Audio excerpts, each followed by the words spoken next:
अस्सलाम वालेकुम नाज़रीन, मैं हूँ समी इब्राहीम। धरने के हवाले से जो मुज़ाकरात मुअत्तल हुए मौलाना फजलुर रहमान और सादिक संजरानी, मौलाना गफ़ूर हैदरी और सादिक संजरानी साहब की जो मीटिंग थी वो जो कैंसिल हुई है, उसके असल असबाब का हमने पता लगाया। उसमें जो बुनियादी जो रोल है वो महमूद खान अचकज़ई साहब का है और उसके लिए इस्तेमाल किया गया पाकिस्तान मुस्लिम लीग नवाज़ को। जब ये ख़बर आई कि जनाब सादिक संजरानी साहब अब्दुल गफ़ूर हैदरी साहब से मिल रहे हैं और उसमें अब्दुल गफ़ूर हैदरी साहब ने एक थोड़ा सा इंदिया दिया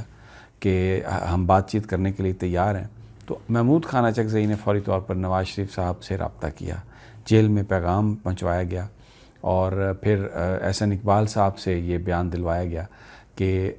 जो कमेटी है उसकी जो मीटिंग है हुकूमती कमेटी की, वो ऐसे ही है कि जैसे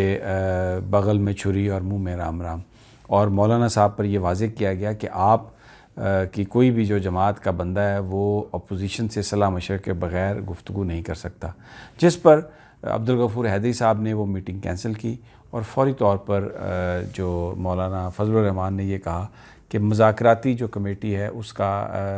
हम रहबर कमेटी को मुज़ाकरात का इख्तियार दे रहे हैं। अब जो इंटेलिजेंस रिपोर्ट्स हैं उसके मुताबिक हुकूमत को ये इत्तलात मिल चुकी हैं और ये इस्टेब्लिश कर लिया गया है कि ये यहाँ पर जो इस्लामाबाद में धरना होने जा रहा है, जो मौलाना फजलुर रहमान साहब आ रहे हैं, ये कोई सियासी एहतजाज नहीं है, ये कोई पाकिस्तान में इलेक्शन कराने के लिए नहीं है, ये इमरान खान साहब की हुकूमत को ख़त्म करने के लिए है। और उसकी बुनियादी वजह जो कश्मीर का स्टैंड है और उसके लिए जो पॉलिटिकल पार्टीज़ ने जो सेंटिमेंट है, क्योंकि इसमें तो कोई शक नहीं कि पाकिस्तान में गवर्नेंस के इस वक्त मसाइल हैं, महंगाई में बेपनाह इजाफ़ा हो गया। बहुत सारे वो लोग जिन्होंने इमरान खान साहब को वोट भी दिए थे वो भी उनसे नाराज़ हैं, नाला हैं और अच्छी गवर्नेंस नहीं है इस वक्त, ख़ास तौर पर पंजाब उसमें बड़ा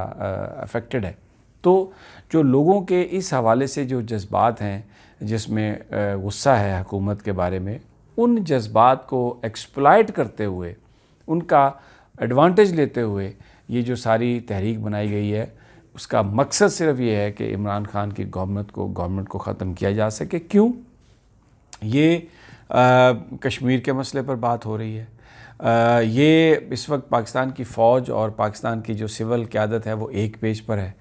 और पूरी दुनिया ने इस वक्त निशाना बनाया हुआ है पाकिस्तान की फ़ौज को। तो उनको गिराने के लिए ये सारी साजिश है और इसमें जो अजीत डोवल हैं उनका बड़ा एक अहम किरदार है। उनका मौलाना मदनी से भी रब्ता है, उनका मौलाना फजलुर रहमान से भी रब्ता है थ्रू NDS।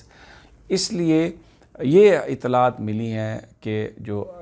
इस्लामाबाद में ये जो लोग आ रहे हैं यहाँ पर, इस बात का बड़ा एक फ़ियर है, बड़ा इस बात का ख़दशा है कि कत्ल व गारत हो सकती है, यहाँ पर हंगामे हो सकते हैं, यहाँ पर बम ब्लास्ट हो सकते हैं, यहाँ पर कोई बड़ी शख्सियत जो है उसको दुश्मन निशाना बना सकता है, जिसके बाद फिर सूरत हाल ऐसी होगी कि हो सकती है ऐसी कि वो उसमें बिगाड़ पैदा हो जाए। ऐसी सूरत हाल में बिहाइंड द सीन जो मौलाना के साथी हैं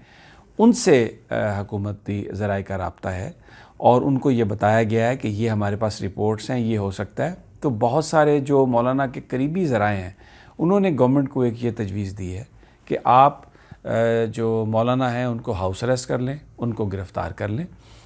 लेकिन क्योंकि जमीयत उलमा इस्लाम ने हर ज़िले में, हर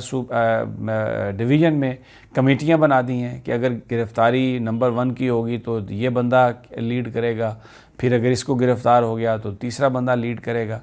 तो वहाँ पर जो मौलाना के इर्द गिर्द जो लोग हैं, जो समझते हैं सारी सूरत हाल को, उन्होंने ये हदायत की है वर्कर्स को कि आप गिरफ़्तारियों पर मुश्तइल ना हों। तो बहुत सारे वो लोग जो इस सारी सूरत हाल की बारीकी को समझते हैं वो इसको डिफ्यूज़ करने के लिए इस अंदाज़ में चीज़ों को लेके चल रहे हैं कि ये मामला धरने से पहले हल हो जाए, मौलाना गिरफ़्तार हो जाएं, मौलाना के साथी गिरफ़्तार हो जाएं, तो एक फेस सेविंग भी मौलाना को मिल जाएगी। क्योंकि अब मौलाना फजलुर रहमान, उनका जो कुछ भी था, इसके पीछे जो भी साजिश थी, जो भी था, शहबाज शरीफ साहब की आमद बिल्कुल उसका 5% इम्कान है। और बिलावल भुट्टो ने ये कह तो दिया है कि जो मौलाना फजलुर रहमान का जो मुतालबा है हम उसको सपोर्ट करते हैं, लेकिन वो भी नहीं आ रहा है, बिलावल भुट्टो भी नहीं आ रहा है, तो शहबाज शरीफ साहब भी नहीं आ रहे, और मौलाना फजलुर रहमान के लिए यही एक बड़ी एक आफ़ियत है पॉलिटिकली सर्वाइव करने के लिए कि अगर उनकी गिरफ़्तारी हो जाए तो वो उनकी फेस सेविंग हो जाएगी। लेकिन जो मैंने पहले कहा, जो मुज़ाकरात ख़त्म हुए, जो सादिक संजरानी साहब की मौलाना अब्दुल गफ़ूर हैदरी के साथ जो मीटिंग नहीं हुई, उसमें बुनियादी किरदार था महमूद खान अचकज़ई का, और उसमें उन्होंने इस्तेमाल किया पाकिस्तान मुस्लिम लीग नून को, जिनके ज़रिए प्रेशर डलवाया कि आपने अलाइज़ की मर्ज़ी के बग़ैर ये आप बयान कैसे दे सकते हैं। और फिर इससे तो इंटेलिजेंस एजेंसीज़ को बिल्कुल इस बात का यकीन हो गया कि ये एक पॉलिटिकल मूवमेंट या एहतजाज नहीं है, ये लोगों का जो नाराज़गी है हुकूमत से उसको इस्तेमाल करते हुए इस्लामाबाद में बदअमनी, कत्ल व गारत का एक ऐसा मंसूबा है कि जिसमें पाकिस्तान उलझ जाए, पाकिस्तान की गवर्नमेंट उलझ जाए, और कश्मीर में भारत जो जुल्म सितम कर रहा है उससे थोड़ा सा उसको रिलीफ मिल जाए, और फिर ये कत्ल व गारत की जो तस्वीर है ये पूरी दुनिया को दिखा के ये साबित किया जाए कि पाकिस्तान की फ़ौज एक गासिब फ़ौज है। देखिए ये अपने लोगों को मार रही है, और कश्मीर के हवाले से जो गुफ्तगू है वो सारी की सारी एक